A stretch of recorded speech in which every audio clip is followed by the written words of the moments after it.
All right, so Kenny, it's being billed as the biggest, baddest pay-per-view of the year, and you're goddamn right it is. I mean, we talked about UFC 208 being lean, then you had Khabib Nurmagomedov, Tony Ferguson fall off the UFC 209 card, came back strong with DC and Rumble at 210, but 211, Kenny, I mean, this is really as good as it gets, and I would think if you're a competing combat sports promotion of any kind, like this is what you're looking to do, and you probably can't compete at all with a lineup like this. UFC 211, Miocic versus Dos Santos, May 13th coming up, kid, Dallas, Texas. Well, it's absolutely stacked. Obviously, Stipe and Dos Santos getting it on for the belt at heavyweight. We haven't seen Stipe in a little bit now. Junior Dos Santos, he's been out, a little bit now as well. Obviously, a lot longer than Stipe.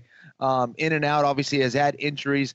I'm expecting to see the best Dos Santos we've seen. Stipe Miocic has been on an absolute tear, obviously. Joanna Jedrzejczyk against Andrade. Maia and Masvidal, I think, is just a fascinating fight. I'm really curious to see if Masvidal has an answer to the takedown and jiu-jitsu game of Demian Maia. And Frankie, Edgar, Yair Rodriguez, that fight is just ridiculous. Cejudo Pettis, I mean, just top to bottom, dude. Amazing card.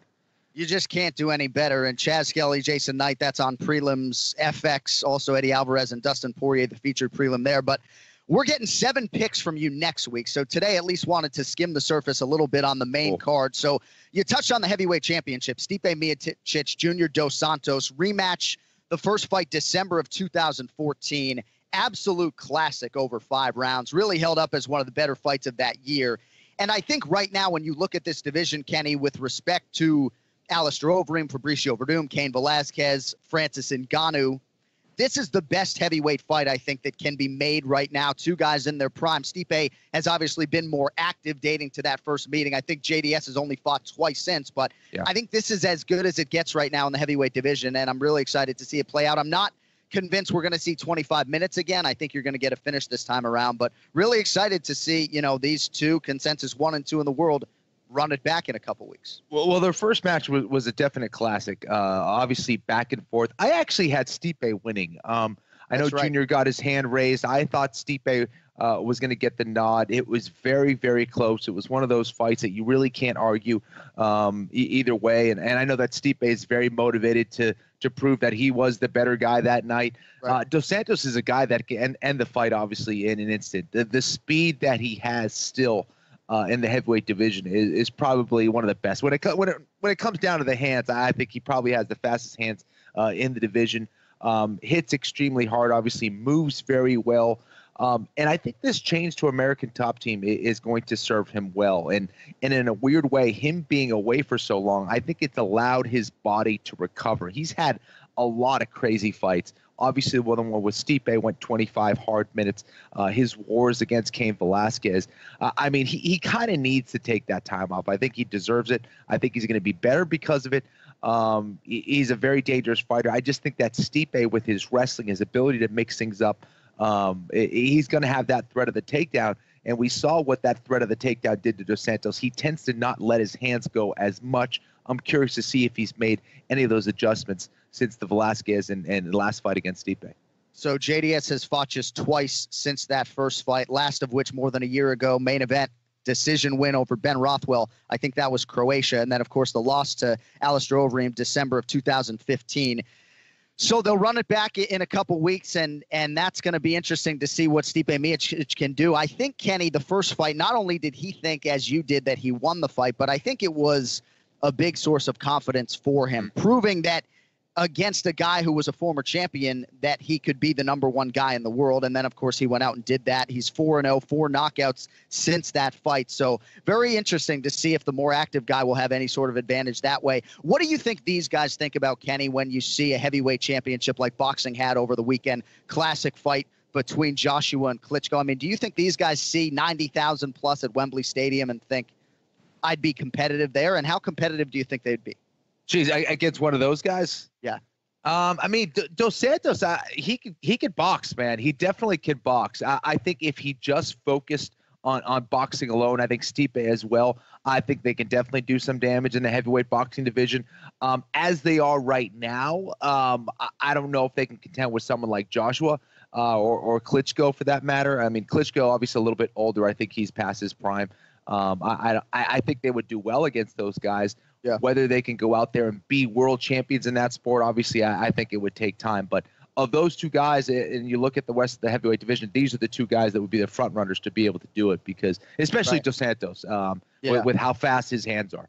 And part of the reason I bring it up, it seemed like there was a cryptic Instagram post from Junior Dos Santos a couple weeks ago, and he sort of mentioned what's going on with mixed martial arts and boxing. So I don't know if that's something that's on his radar at all. And I don't know, again, I'm not an expert. Would it take him 24 months of exclusive boxing training or 12 months to be more competitive than he would be, 6 or 8 weeks from now? I don't know, but I just think it's interesting, and it sort of dawned on me, given what we saw over the weekend, how competitive these guys might be. So speaking of which, Joanna Jedrzejczyk, I think arguably, Kenny, and whether it's my argument or someone else's, arguably the best boxer/striker in mixed martial arts, man.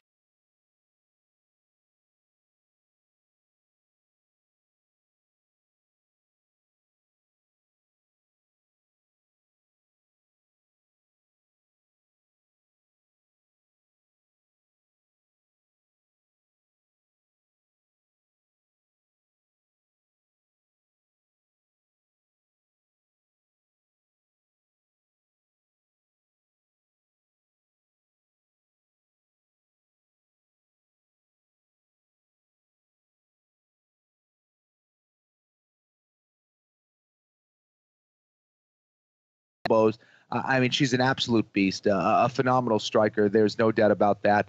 And when you look at the rest of the division, I don't think there's anyone who can put together the kind of speedy combinations that Joanna Jedrzejczyk can. I think that she's becoming more comfortable as far as her wrestling and her takedown game, her jiu-jitsu. Being over to ATT, I think, was a great move for her. She's only going to get better. But she's going against a woman in Jessica Andrade who has a very difficult style. I mean, she's someone who is she'll only move forward. She looks for the takedown all the time.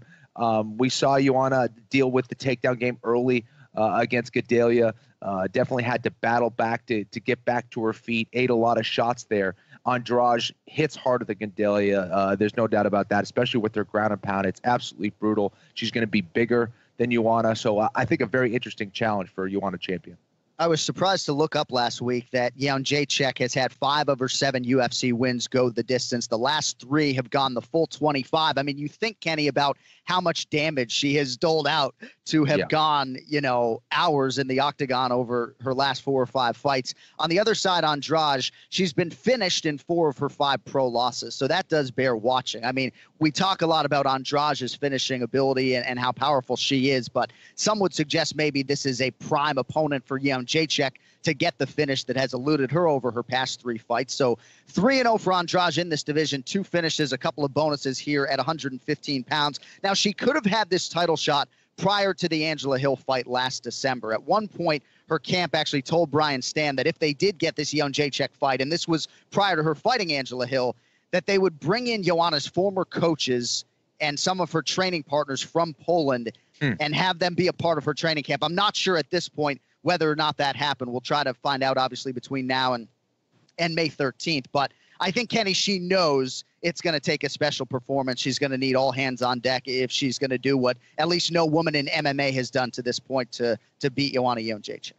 Yeah, absolutely. She's got to be comfortable on the feet. She's got to be willing to take some shots, and she's got to use her own threat of a knockdown or a threat of striking in order to get in on those legs of Joanna Jedrzejczyk, and she needs to keep her there. That's the thing. Joanna has done a great job of getting back to her feet and not making it a jiu-jitsu fight during her career in the UFC.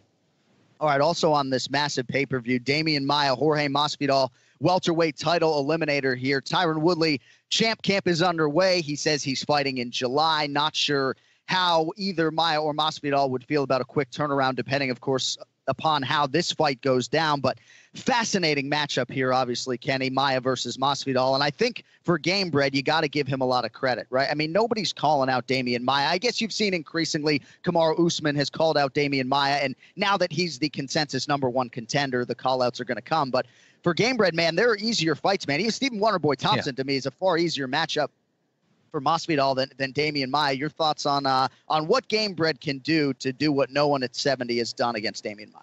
Yeah, style-wise, it's a very difficult matchup for Masvidal. But Masvidal's that dude who he'll fight anybody anytime. Yeah. He's that dude, and he wants to go out and prove himself. And I think he has the wrestling skills to be able to stop Demian Maia. Now, here's where the problem lies: is that Maia gets a lot of his takedowns up against the cage, so it nullifies a lot of the traditional counter wrestling measures that most wrestlers try to use.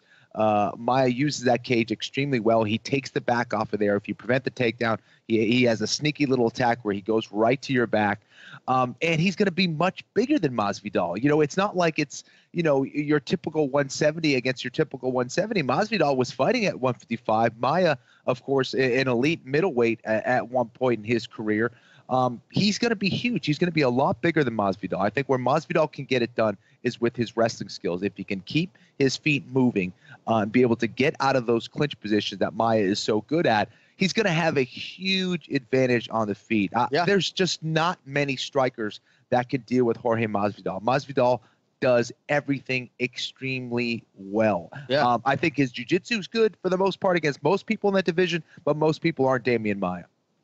Yeah, hard to recall Masvidal being on the wrong end of a submission. Of course, that Toby Imada inverted triangle choke in 2009 comes to mind. But, yeah, he's in and he's out, and he's quicker on the feet, I think. But Demian Maia is ever evolving as well, and I think you'll see him have made appreciable strides when it comes to his striking. He might not even need to go there, given how quickly he seems to get everybody down, even though they know it's coming. So fascinated to see that one play out stylistically. Tyron Woodley has said he would fight Jorge Masvidal if Gamebred finds a way to get this thing done. And if you do get a finish early on here, Kenny, maybe they do turn around quickly here and fight. You know, Maia ultimately is focused on this goal, and you got to think that even if this is a 3-round war with Masvidal, if he gets his hand raised, he'll fight anytime, anywhere to get that title fight.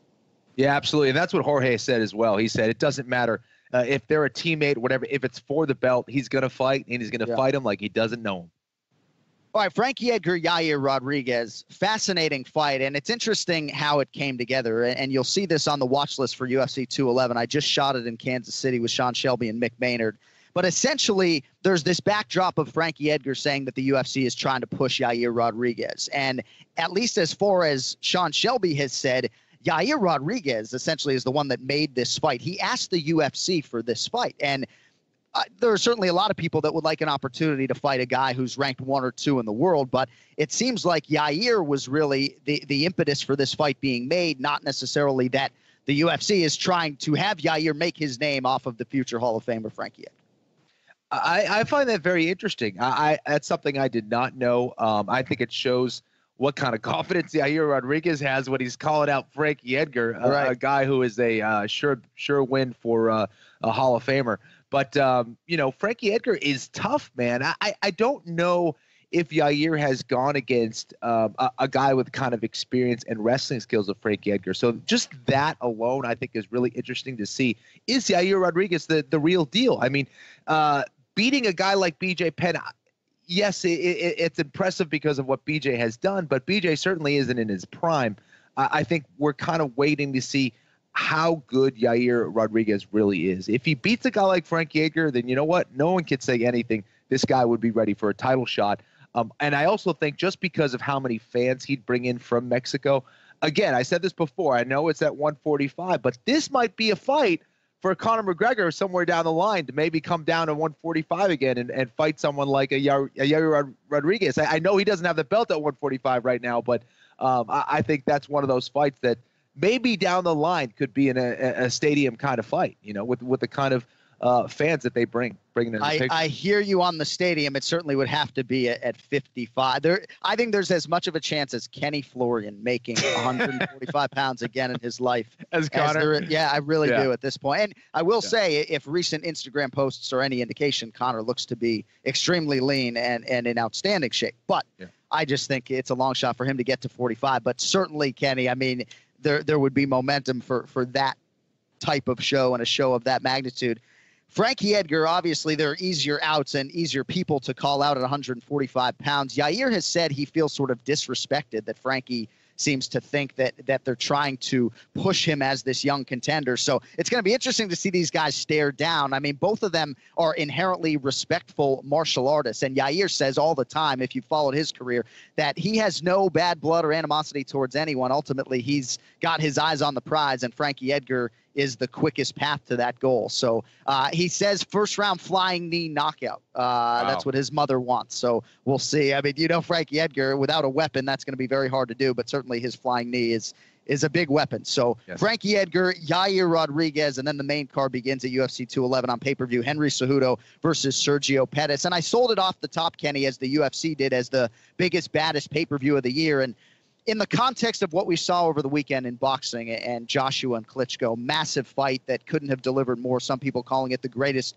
heavyweight boxing event they've ever seen. And I think there's certainly an argument to be made there. When you look at what the UFC has put on paper for UFC 211, what is the equivalent in boxing and mixing? No, there's no combat sports promotion, to my knowledge right now, maybe in Muay Thai, because it seems like every time I watch that sport, it's just a crazy highlight. But no other sport, no other combat sport can put on paper, at least, what the UFC can do right now in 2017. And I hope, the pay-per-view buys sort of dovetail with that sentiment, because we can't do much better, Kenny, putting 5 fights on pay-per-view than we're doing on May 13th. It's amazing matchmaking, man. I think it's the kind of card that a lot of people were waiting for.